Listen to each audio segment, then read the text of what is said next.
Kredit alat. Men dua kılıp jatam. Bирок дагы деле alat.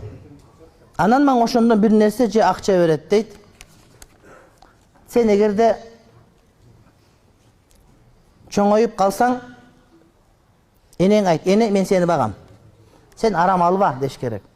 Илгерки сахаба аялдар эртең менен күйөөсүнө тамак берип көчөгө чыгарып атканда айтат экен, биз дейт арам тамак жебейбиз.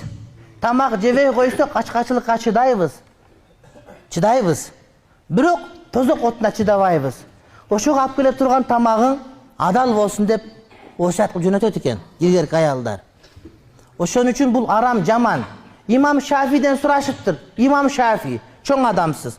Кур'ан-ы Каримди баштан аяк ушундай окуп коесуз. Айтыңызчы, Кур'андагы эң коркунучтуу аят кайсыл десе, окуп айтыптыр. Бул сүткорлук процент кредит болгон дептир. Эмнеге десе Кудай Таалам айтып атат, кимде ким сүткорлук кылса, аларга Кудайдын жана пайгамбардын согушу болсун деп атат. Ой, кошунаң душман болгон болсо кандай жаман болосун? Кудай душман болуп калган болсо шоруң курuyт, бара турган жериң жок. Кошунаң душман болсо качып кетет жетегизден тоңго. Тоңдон наркы балык чыга мисалы үчүн. Кайралап жетегизге келип кала бересиң. Бирок Кудайга душман болсо каяка качасың? Жер дагы Кудайдыкы, асман дагы Кудайдыкы, өкөнүн ортосу дагы Кудайдыкы, ысык көлдүн түбү дагы Кудайдыкы, үшүз дагы Кудайдыкы, кумтөр дагы Кудайдыкы, сары жаз дагы Кудайдыкы.